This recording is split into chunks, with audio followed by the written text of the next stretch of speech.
pie y siga aplaudiendo el nombre de nuestro Señor Jesucristo. Vamos, colóquese en pie y empiece a orar, empiece a clamar. Dígale: Señor, yo vine a este lugar a buscar tu presencia. Dígale: Señor, yo vine a este lugar a buscar tu palabra, Rey de Gloria. Dígale: Señor, yo vine a este lugar, Padre Celestial, porque yo anhelo glorificarte, bendito Rey. Vamos a darle fuerte ese aplauso al Rey. ¿Y quién es el que vive? ¿Quién es el que vive? Dale honra y gloria al Rey que vive por los siglos de los siglos. Aleluya. Y ves en donde estás, inclina tu rostro. Dile: Señor y Dios que estás en los cielos, Padre Celestial. Padre, en esta hora, bendito Rey, exaltado y glorificado es tu nombre, Señor amado. Digno eres, Señor, de recibir la alabanza. Digno eres de recibir la adoración, Señor amado. Padre, eres el único digno. Eres el único que merece, Padre Celestial, toda la gloria. Eres el único, Señor amado, que merece, Padre Celestial, que nosotros, Señor amado, le demos voz de gloria y voz de alabanza, Señor amado.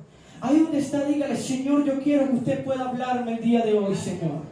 Padre, háblame de acuerdo a mi necesidad, háblame de acuerdo a mi problema, háblame de acuerdo a mi angustia, háblame de acuerdo a mi aflicción. Dile: Señor, yo vine a este lugar, pero no vine por casualidad, ni vine, Señor amado, en vano, porque, Padre Celestial, en ti no hay propósito que no tenga, Padre Celestial, un fin. En ti no hay una circunstancia que no tenga, Padre Celestial, un objetivo, Rey de Gloria.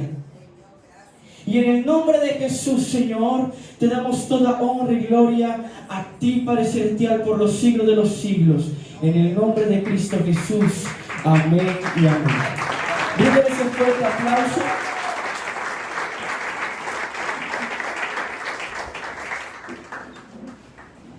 Hermanos, Dios me les bendiga. Para los que todavía no me conocen y los que me conocen también, pues voy a dar mi nombre. Mi nombre es Nehemías Berrío. Amén. Soy hijo del pastor Gilberto, como el pastor lo decía ahora, y de la pastora Jenis, y soy hermano de Jefferson Berrío y de Josué, ¿verdad? Y el día de hoy estoy aquí ante ustedes con el propósito de dar una enseñanza que cuando el pastor me dice: Nehemías, quiero que prediques el 24, yo le dije: amén, mi pastor, pero yo salí a mi casa y yo dije: ¿qué voy a predicar? Yo dije: ¿qué voy a predicar para compartir con la iglesia? Busqué y busqué y yo decía: no, esto no me cuadra, esto no es lo que yo siento que debo predicar.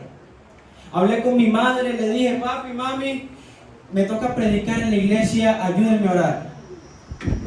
Y cuando estábamos en esa oración, cuando estábamos en esos días de vigilia, en esos días de búsqueda por el tema que yo iba a enseñar el día de hoy, que el Señor iba a enseñar a través de mí, mi madre me dice: el Señor me ha regalado el tema para ti. ¿Por qué hago toda esta introducción, todo este énfasis? Es para que usted se dé cuenta que usted tiene la posibilidad de elegir dos servicios. Usted tiene la posibilidad de elegir entre si venir a las 9 de la mañana o si venir a las 11. Y usted el día de hoy, quizás primera vez, quizás segunda, quizás tercera, usted se le dio por venir a las 9 de la mañana. Así que sabe algo, significa que hoy la palabra que el Señor me ha permitido estudiar es para usted. Así que, sin más que decir, le invito a que busque en su Biblia Mateo 23:12. Voy hablando un poco acá acerca del título. ¿Cómo dice? Otra vez. ¿Cómo dice? ¿Saben? Cuando hablamos del éxito, básicamente nosotros como seres humanos en nuestra humanidad decimos: no, estamos hablando de dinero, estamos hablando de plata, porque ese es el éxito que se busca hoy en día. Ese es el éxito que busca la gente de hoy en día. Busca la fama, busca el reconocimiento, busca que las cosas que hace se le puedan retribuir. Pero hay algo muy importante y quiero empezar con una historia. El dueño de Kentucky Fried Chicken, o sea KFC, al principio de su carrera realmente él no empezó siendo el dueño de KFC. Él empezó primero siendo repartidor de leche por 2 años. después se fue al ejército, fue bombero, hizo demasiadas cosas, fue soldado. Pero ¿sabes una cosa? Solo en el momento en que se colocó y dijo, voy a tratar con lo más insignificante que tenía, la receta de su abuela, en el año 1962. ¿Saben qué pasó? Su receta fue conocida internacionalmente y él empezó a viajar y a dar a conocer y tuvo el éxito. Pero antes de tener todo ese éxito que tuvo, él primero tuvo que pasar por diversas dificultades. Primero tuvo que pasar por diversos problemas. ¿Y sabes a qué me lleva a pensar esto? Cuando el pueblo de Israel pasa por el desierto, el pueblo de Israel iba con una promesa de llegar ¿a dónde? ¿Que producía qué? ¿Producía qué? O sea, y cuando interpretamos la palabra del Señor, podemos decir que no significaba que literalmente produjera leche y miel, sino que era una tierra próspera y que era rica en bendiciones, ¿verdad? Pero es que recordemos una cosa, y es que el pueblo de Israel primero tuvo que pasar ¿cuántos años por el desierto para llegar a ese lugar? ¿Saben? Muchas veces nosotros como siervos del Señor queremos alcanzar el éxito, queremos alcanzar la gloria sin antes pasar por la prueba y la dificultad. Queremos llegar al éxito, queremos llegar a alcanzar todas nuestras metas sin antes pasar por dificultades. ¿Sabe? Y como cristianos la palabra del Señor nos enseña que Jesús dijo, en el mundo tendréis muchas aflicciones. Jesús nos da el problema y nos dice, van a tener muchas aflicciones, pero también nos da la solución y nos dice, pero tranquilos, porque yo he vencido al mundo, y como yo he vencido al mundo, yo también voy a estar con ustedes, y si yo lo vencí, también los voy a ayudar a ustedes a vencerlo.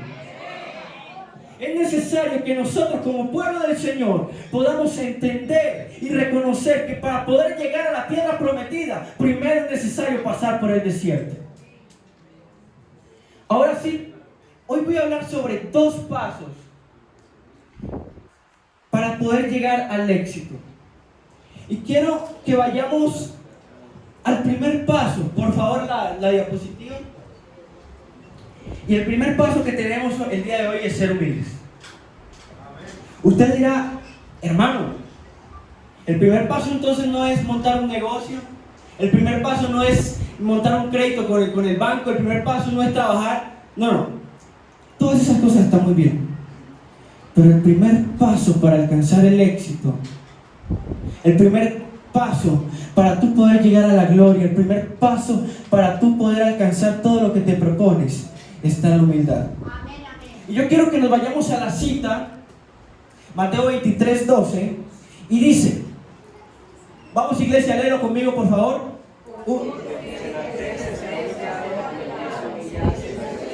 Vamos otra vez.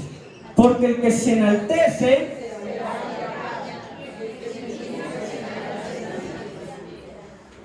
vamos a colocarnos un poco en contexto. Mientras tanto me lo puedes buscar porfa en la traducción lenguaje actual. Cuando Jesús está enseñando y Jesús se dirige a los discípulos y les dice, cuando hagáis las cosas, no las hagáis como los escribas y los fariseos. ¿Por qué? Y en el versículo 5 está toda la razón del por qué. Y dice, antes hacen todas sus obras para ser vistos por los hombres. Jesús básicamente le está diciendo a los discípulos, son tan arrogantes que hacen todas las cosas para que los demás los miren y los puedan adorar. ¿Estamos aquí, iglesia? Son tan arrogantes, son tan orgullosos que hacen todas las cosas para que la gente los adule, que hacen todas las cosas para que la gente pueda alimentar su ego. ¿Sabe?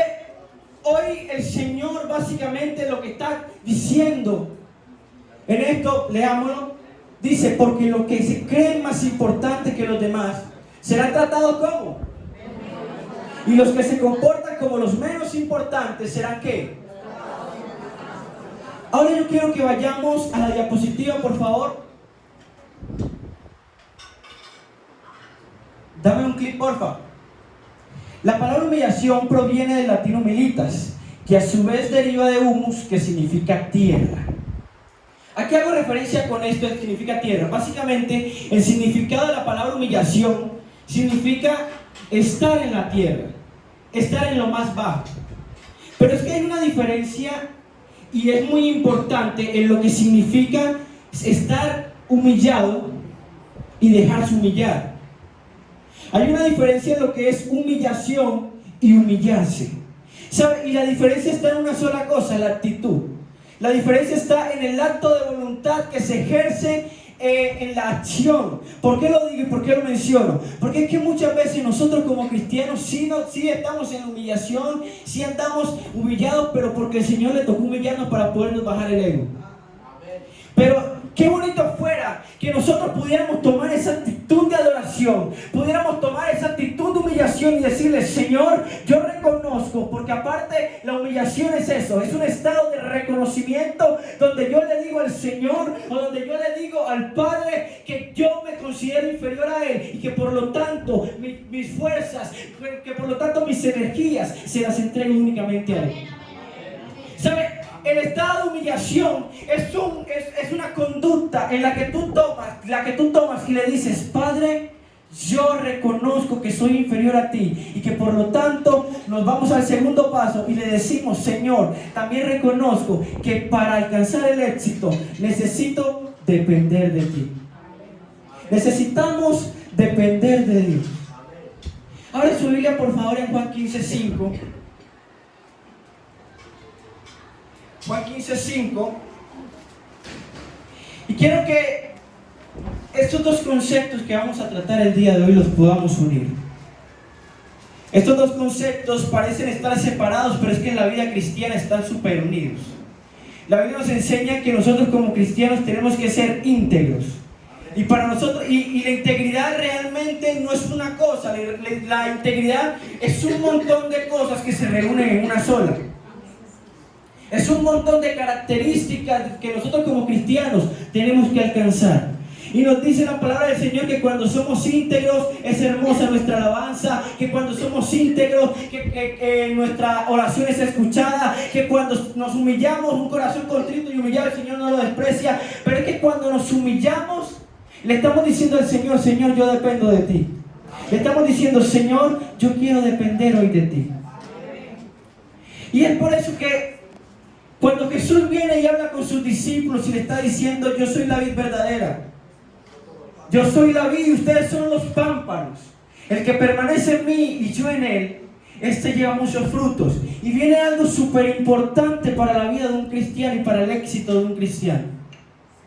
Y dice: porque separado de mí nada podéis hacer. ¿A qué voy? Hoy en día muchos cristianos queremos andar únicamente en la autosuficiencia, diciendo: yo soy capaz de esto, yo puedo hacer esto, yo puedo alcanzar esto y lo otro lo hago yo, y le quitamos la honra y la gloria al Señor, le quitamos la alabanza y la adoración que se merece. Recordemos el caso de Nabucodonosor, cuando Nabucodonosor dice: he aquí la Babilonia que yo creé. ¿Cómo terminó? El paso para el éxito está en reconocer nuestra dependencia al Señor. Es por eso que el día de hoy quiero que hagamos un paralelo entre características de los lados opuestos y hagamos una contraposición de lo que es la humildad con su antónimo, que es el orgullo. Y para eso he traído unos personajes. ¿Será que dame el otro clip ahí? ¿Alguien reconoce a este señor? Saúl. ¿Y quién era Saúl? ¿Y un rey cómo? Un rey soberbio. ¿Sabe? A mí me sorprende mucho una cosa realmente de Saúl, y es lo que quiero que usted se lleve el día de hoy. A mí lo que me sorprende de Saúl no es que Saúl fuera un rey soberbio ni que fuera un rey desobediente. A mí lo que realmente me sorprende de Saúl es que Saúl no era un rey soberbio y no era un rey desobediente. Saúl era una persona común y corriente, era una persona humilde. Es más, si leemos el versículo nos vamos a dar cuenta que Saúl dice: yo soy Saúl de la tribu de Benjamín, y aquí mi familia es la más pequeña incluso de la tribu, y yo no soy merecedor de esto. ¿Y sabe por qué lo menciono? Porque muchas veces como cristianos también venimos en la misma tónica que Saúl. Venimos siendo unas personas humildes, venimos siendo unas personas entregadas al Señor, venimos siendo unas personas que buscan constantemente la presencia del Señor, pero apenas encuentran un poquito de gloria, tienen un poquito de unción, apenas encuentran un poquito de poder en el Señor, se les desaparece la humildad, se desaparece todo lo que podrían tener. Y sabe que yo les digo una cosa, no significa que porque no seamos humildes Dios no se va a mover. Eso es otro concepto que muchas veces malinterpretamos. Eso es otro concepto que muchas veces no le damos la verdadera importancia. Muchas veces malinterpretamos y decimos, no, como él es orgulloso, el Señor no lo va a usar. No se confíe de eso. O porque el Señor me está usando a mí significa que yo no estoy en el orgullo. O porque el Señor me está utilizando significa que yo estoy bien. Recordemos, mis hermanos, que incluso Saúl, siendo así, orgulloso, prepotente, soberbio, seguía ganando batallas. Y el Señor le seguía llevando palabra a través de Samuel. E incluso se han visto muchos casos en las iglesias, en testimonios, donde la gente dice, el Señor me profetizaba que yo iba a sanar enfermos. Cuando yo colocaba la mano sanaba enfermos, pero estaba en pecado. Estaban bajo las concupiscencias de la carne, bajo los deseos carnales. ¿A qué voy, mis hermanos? Nosotros como siervos del Señor tenemos que aprender a que nuestra voluntad, nuestra vida depende del Señor. Nosotros en un momento el Señor nos puede llamar. El Señor dice que muchos son los llamados, pero pocos los escogidos. Usted puede ser llamado y puede estar siendo un escogido, pero créame que si no le da la honra y la gloria al Señor, de nada sirve que usted haya sido escogido. Porque es que recordemos que Saúl era un elegido. Saúl era un elegido, pero también fue ¿qué? Desechado. No provoquemos, mis hermanos, que nosotros por nuestra desobediencia, que nosotros por nuestra falta de humildad, que nosotros por andar mal, vayamos a provocar que el Señor se aleje de nosotros. Y hablando ya del orgullo de Saúl, es muy importante también mencionar la humildad del otro personaje. En este caso, hablamos de contraposición, viene siendo David. Y es ahí entonces donde yo quiero que usted y yo miremos hoy una serie de características que representan a ambos bandos. Amén. Si audiovisual me puede colaborar con un fondito ahí para no hablar tanto. Vamos a la siguiente diapositiva, por favor. Características de Saúl. Ya sabemos que Saúl era un rey ¿cómo?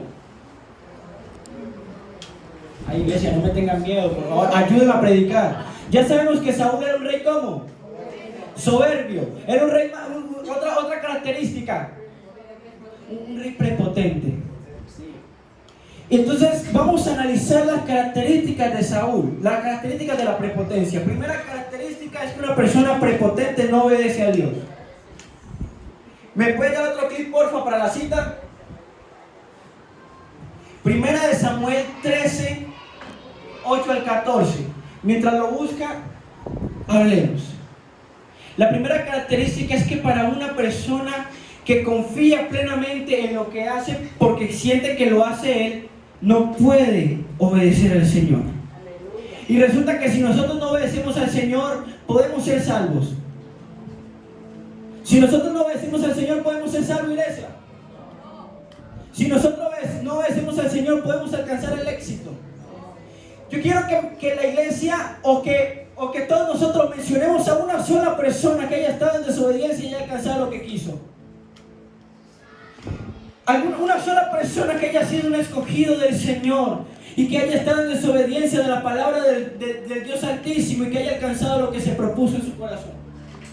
Recordemos, hermanos, que que nosotros tenemos que estar todo el tiempo en lo que es la presencia del Señor. ¿Por qué? Porque es que la palabra nos enseña que los caminos del Señor no son iguales a nuestros caminos y que nuestros pensamientos no son iguales a los de Él. Muchas veces el Señor no nos permite a nosotros alcanzar las cosas porque sabe que si nosotros alcanzamos las cosas nos vamos a descarrilar. Porque sabe que si nosotros alcanzamos las cosas nos vamos a apartar de Él. Y créame mi querido hermano, a Dios le importa más tu salvación que todo lo que tú puedas alcanzar en el mundo. A Dios no le importa si ni siquiera tu mamá te conoce. A Dios, pero a ti te debe importar que Dios sí te conozca. A ti como iglesia te tiene que importar que el Señor sí te conozca. Y leemos: entonces los filisteos se juntaron para pelear contra Israel. 30,000 carros, 6,000 hombres de a caballo y pueblo numeroso como la arena que está a la orilla del mar. Y subieron y acamparon a Micmas, al oriente de Betabel. Cuando los hombres de Israel vieron que estaban en estrecho, porque el pueblo estaba en aprietos, se escondieron en cuevas, en fosos, peñascos, en rocas y en cisternas. Y algunos de los hebreos pasaron al Jordán, a la tierra de Gad y de Galaad, pero Saúl permanecía ¿dónde? Y todo el pueblo iba tras de él. ¿Cómo? Sigamos. Y él esperó 7 días conforme al plazo que Samuel había dicho. Pero Samuel no venía a Gilgal. Y el pueblo se le ¿qué? O sea, se le iba. Sigamos. Entonces dijo Saúl: traedme el holocausto y ofrendas de paz. Y ofreció el holocausto. Seguimos. Y cuando él acababa de ofrecer el holocausto, era aquí Samuel que venía. Y salió Saúl a recibirle, para saludarle. Entonces Samuel dijo: ¿qué has hecho?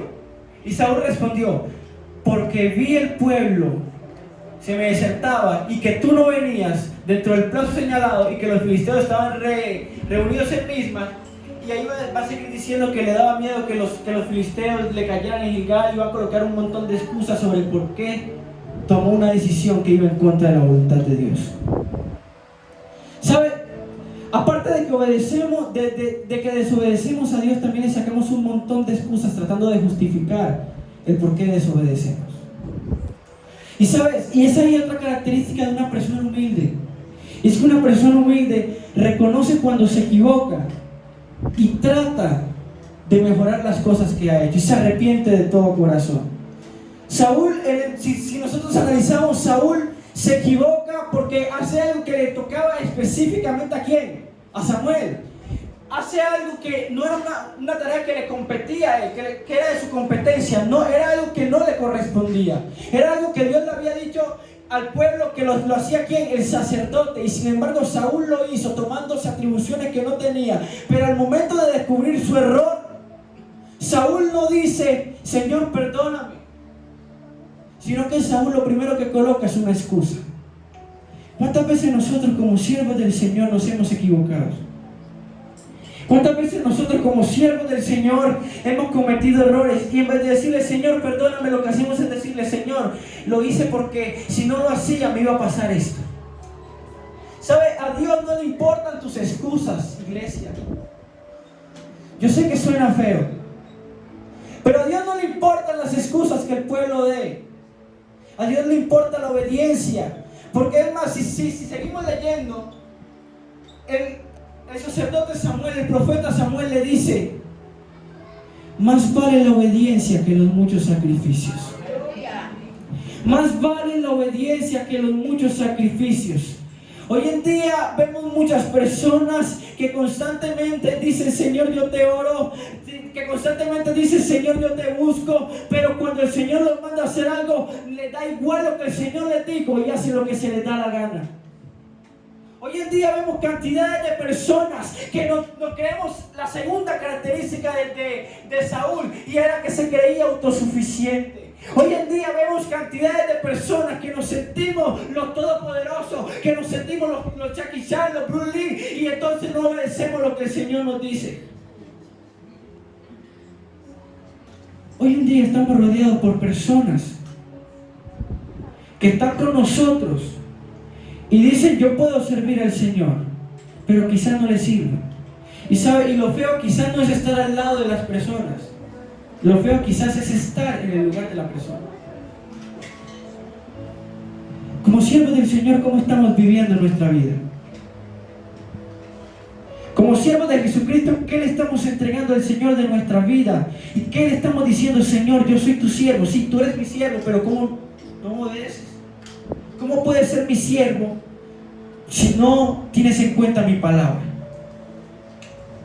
¿Cómo puedes ser mi discípulo si no dependes de mí?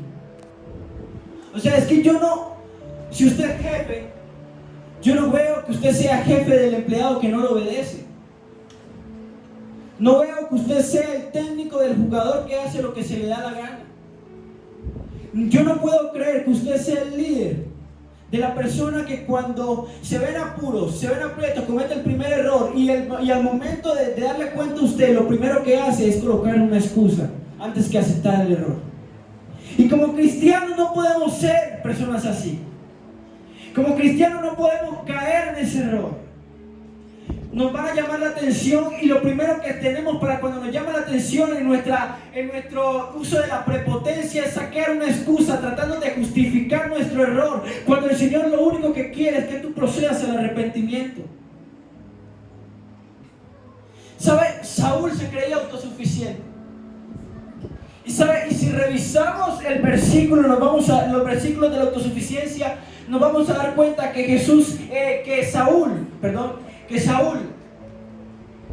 le decía: ¿y acaso no soy yo el escogido de Jehová? ¿Cómo el escogido de Jehová va a perecer? ¿Cómo el escogido de Jehová va a estar en las ruinas?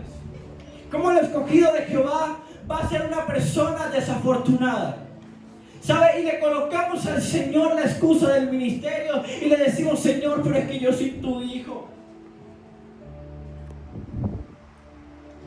Hoy en día en las iglesias tenemos que entender y reconocer que el Señor no va a premiar nuestra falta de compromiso hacia Él. El Señor no va a premiar tu falta de compromiso, mi falta de compromiso. El Señor no va a premiar nuestra desobediencia. El Señor no va a premiar nuestro pecado. Porque es que si el Señor premia nuestro pecado, entonces ¿qué sentido tiene? ¿Qué sentido tiene si el Señor va a premiar tu pecado? ¿Qué sentido tiene si el Señor va a premiar tu prepotencia? ¿Qué sentido tiene si el Señor va a premiar las cosas que tú haces, que sabes tú que no están bien?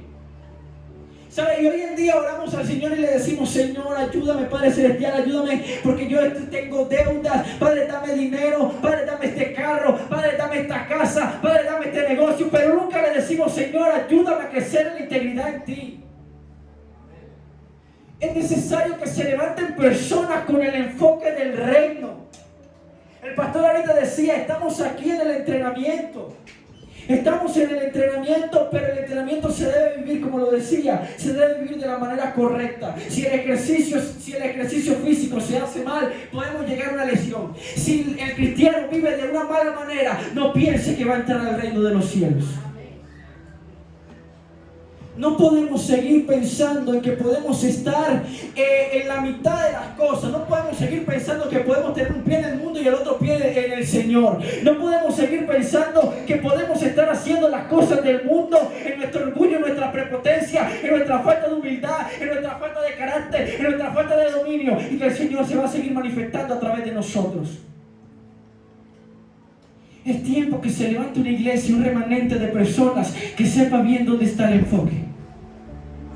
Que sepa bien dónde está la meta, dónde está el fin, dónde está el eje. Pero ¿sabe? Es tiempo de que se levante una iglesia, de que pueda entender que su guía no es él mismo. Porque cuando Pablo dice: ya no vivo yo, vive Cristo en mí, está diciendo: ya yo no dependo de mis fuerzas, dependo de las fuerzas de Cristo. Ya yo no dependo de las cosas que yo podía hacer por mis fuerzas. Ya no dependo de los títulos que pueda tener. Ya no dependo de las cosas que pude alcanzar. Ya no dependo de los concursos que pude ganar. Ya no dependo de las oratorias que pude. Ya no puedo, y en caso mío que soy abogado, ya no dependo. No, todavía no soy abogado. Ya no dependo de los juicios que he ganado. Dependo de las cosas que Dios haga a través de mí. No le quitemos la honra al Señor. ¿Sabe? Y ahora viene una característica súper importante de una persona que es orgullosa. Y es que una persona orgullosa no puede tener a alguien al lado que demuestre ser mejor. No puede tener una persona al lado que haga cierta cosita bien, porque despierta algo en él, que son los celos y envidia. Si nos vamos a las citas bíblicas, vamos a entender algo muy importante. Y es que las personas cantaban y decían, Saúl mató ¿a cuántos? ¿Y David a cuántos? Hey, pero si David acaba de llegar, y ya la gente estaba diciendo, David mató a 10,000, entonces Saúl dijo, ay, pero entonces, yo soy el rey aquí. ¿Sabe por qué? Porque es que muchas veces, ¿sabe qué hizo Saúl? Saúl quiso tomar el lugar que le correspondía a Dios en el pueblo. Saúl quería que la gloria, que la adoración del pueblo fuera para él. ¿Sabe? Muchas veces nosotros como siervos del Señor también queremos que las cosas se hagan para nuestro agrado. También queremos que las cosas se hagan para nuestra veneración. Y hacemos las cosas como le decía Jesús a sus discípulos, que las hacían los escribas, para que la gente nos vea. Sabiendo que Jesús nos decía también que lo que hiciera tu mano derecha no lo supiera tu izquierda. Pero también mucho antes en el Antiguo Testamento nos decía que cuando fuéramos a buscar al Señor, lo hiciéramos en los secretos de nuestro aposento. ¿Por qué nosotros como siervos del Señor tenemos que buscar la adoración? Si el único que merece la adoración es el Señor. ¿Y saben por qué lo digo? Porque usted me dirá de pronto, o la gente dirá, hermano, yo nunca he buscado la adoración, a mí me da igual si me adoran. Pero el día que no te dicen que hiciste tal cosa bien, te enojas. O simplemente dicen, no, la gente ya no valora el trabajo. O si el pastor no te dice, hermano, qué bien lo hiciste, no, ese pastor ya no me quiere. No, ese pastor ya tiene otro preferido.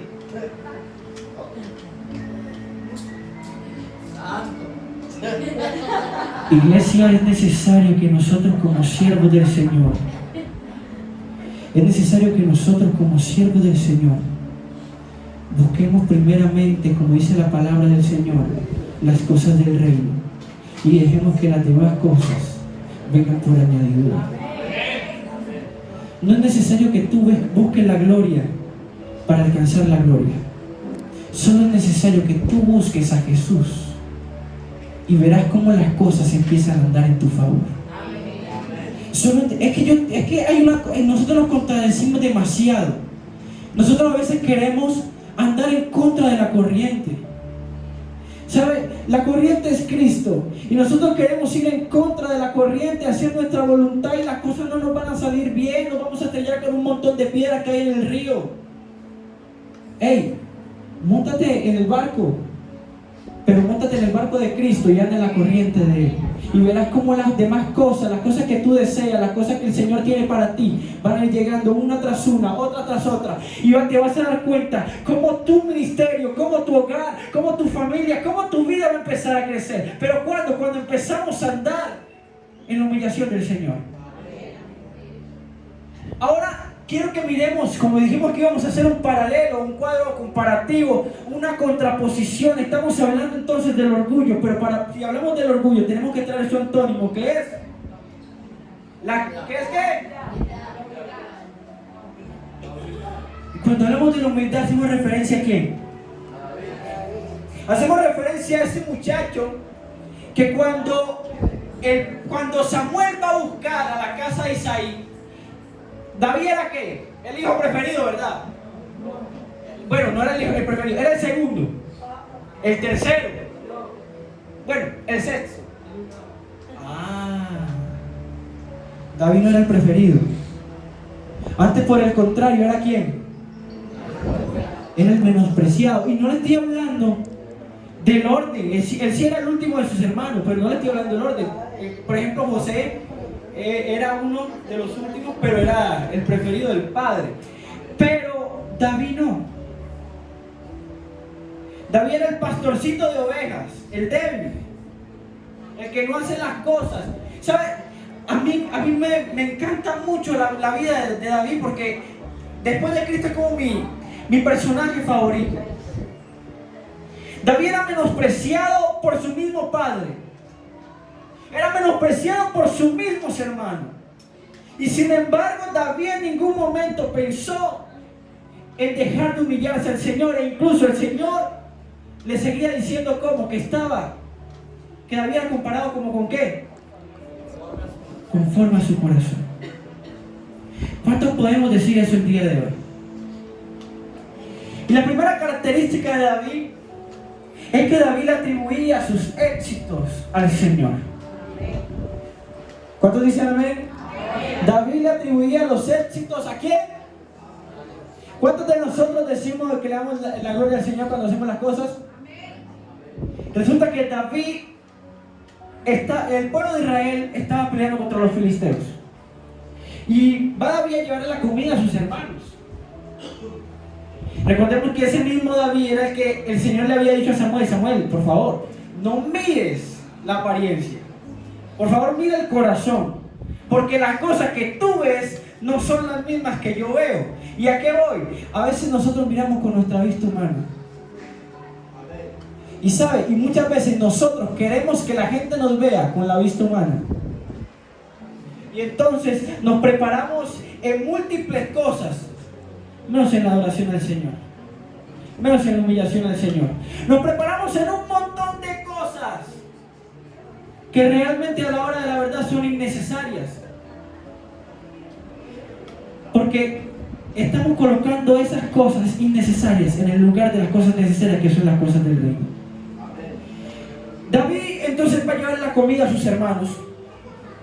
Y cuando va David caminando, me imagino a David caminando con el bolsito de la comida, él ve así, ¿no? Porque imposible no era un man de 3 metros, un muchacho, un señor de 3 metros, que está gritando e injuriando el nombre del Señor y al pueblo de Israel. David se pregunta: ¿pero qué ha pasado? ¿Sí me va a entender? David dice: ¿pero qué pasó aquí? David allá empieza a preguntar y dice la palabra del Señor que sus hermanos ¿qué? ¿Sus hermanos qué? Ey, ¿tú qué haces aquí? Vete. Lo rechazaban. Pero dice la palabra del Señor que David salió a la guerra. David salió a la guerra, pero cuando estuvo enfrente de Goliat, cuando Goliat le dijo: ¿tú qué crees que soy yo? Yo soy un perro. Cuando Goliat le dice: ¿tú qué vienes a mí con palo, con piedra? Él lo único que le dice es: tú vienes a mí con espada, lanza y jabalina, mas yo voy a ti en el nombre de Jehová de los ejércitos, el Dios de las escuadrones de Israel, a quien tú has provocado. Y también dice: y hoy Jehová entregará ¿qué? Te entregará en mis manos. ¿Sabes? David no dice por mi valentía. David no dice por mi preparación. David no dice porque yo soy esto y porque soy lo otro. David dice: hoy el Señor, el Todopoderoso, el Dios de Israel, aquella persona a la que tú provocaste, te va a entregar en mi mano. Porque quizás yo me vea pequeño, pero cuando estoy con el Señor, yo soy grande. Hoy es necesario que se levante una generación que entienda que quizás a los ojos del mundo es una persona pequeña, es una persona inexperta, es un neófito, es una persona que no vale nada, pero cuando estamos en Cristo tenemos un valor agregado, que es la gracia del Señor.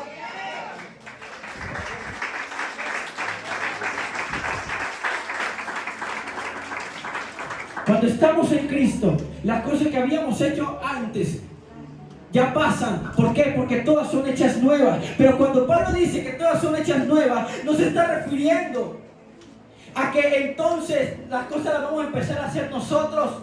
¿Se refiere a eso, Pablo?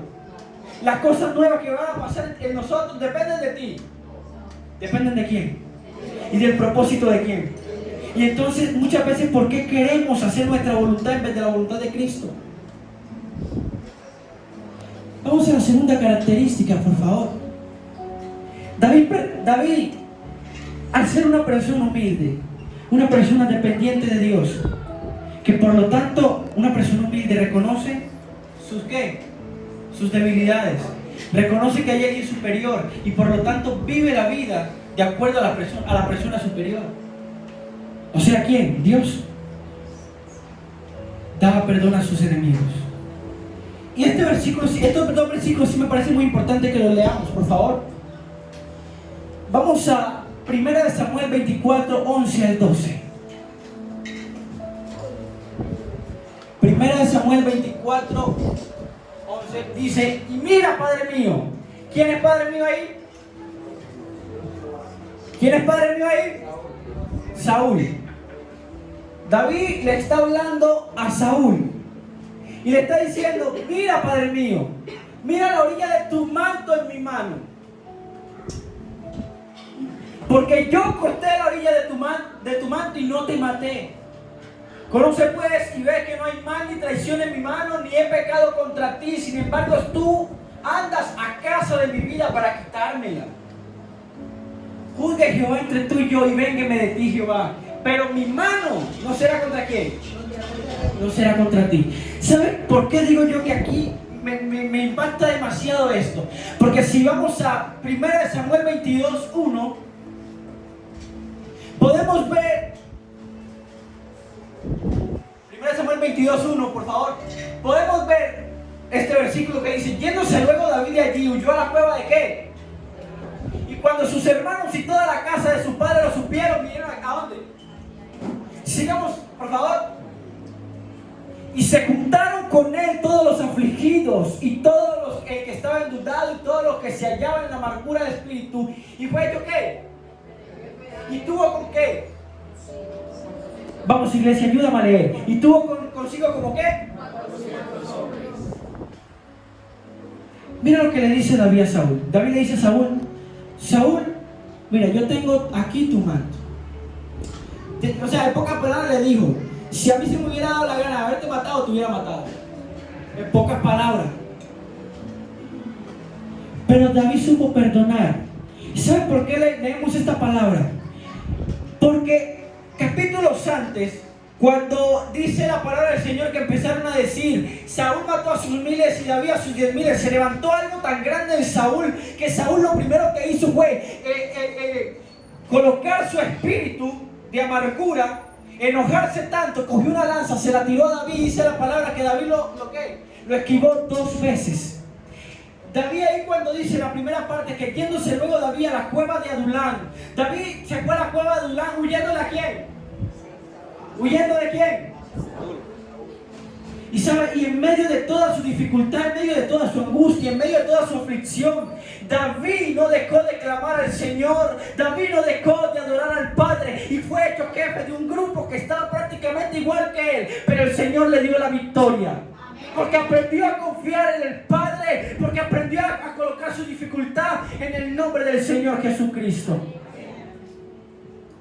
Y por último, vamos con la última característica.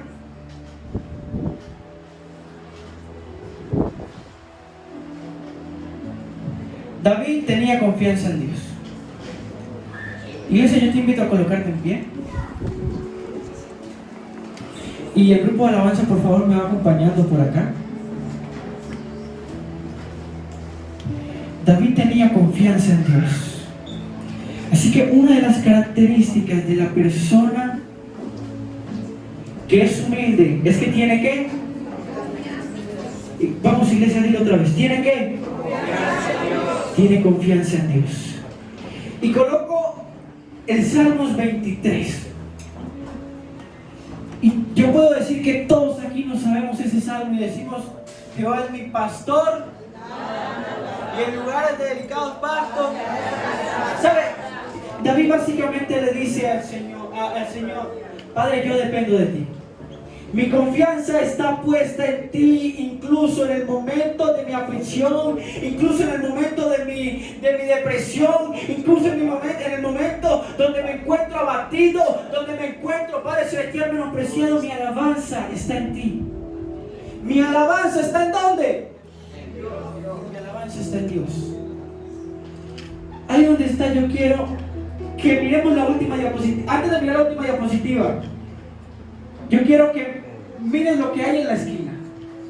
No sé si lo notaron, pero durante toda la prédica, durante todas las presentaciones, siempre apareció ese incógnito allá. Y sabes, la persona del incógnito eres tú. Y la siguiente pregunta es para ti. ¿Qué historia eliges escribir? ¿Cuál es la historia que eliges tú? En los momentos de dificultad, en los momentos de problema, En los momentos donde nos sentimos abatidos, ¿qué es lo que quieres hacer? Tira tu rostro y dice: Señor, yo vine a adorar y a glorificar tu nombre, bendito Rey de Gloria. Yo vine a glorificar tu presencia, Padre Celestial. Yo vine a exaltarte a ti, Rey de Gloria. Si puedes levantar tus manos, si puedes quebrantar tu espíritu, si puedes decirle: Señor, yo me humillo ante tu presencia. Si puedes decirle: Señor, yo vine a adorarte. Yo vine a exaltarte. Dile: Padre amado, vine a glorificar y a exaltar tu presencia. Es necesario que le digas: Señor, si yo le tengo a ti, Padre Celestial, nada me falta. Dile conmigo: Cristo Jesús, eres mi plenitud. Cristo Jesús, eres mi plenitud.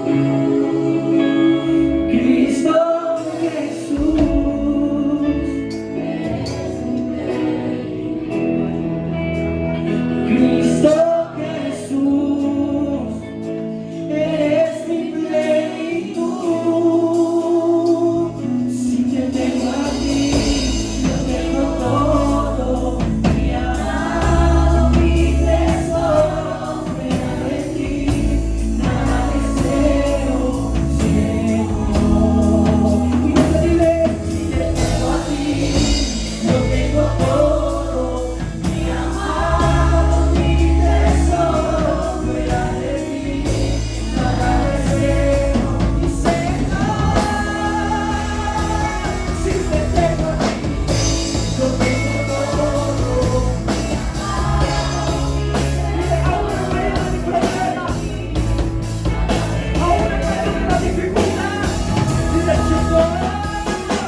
Y es que nosotros como pueblo del Señor tenemos que decirle: Señor, yo dependo de ti.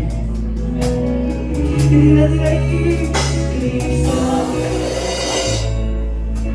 eres mi plenitud. Cristo Jesús, eres mi plenitud.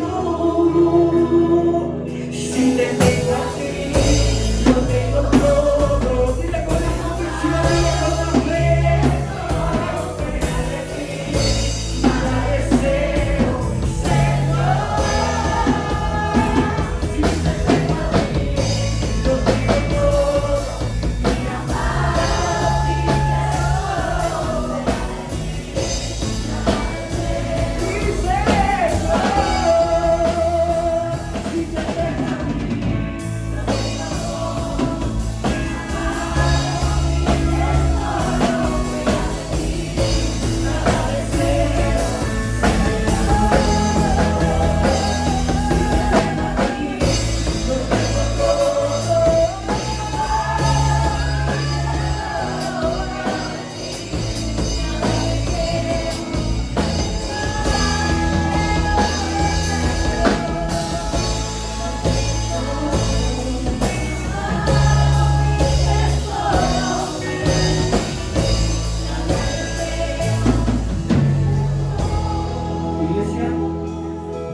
Que el Señor les bendiga.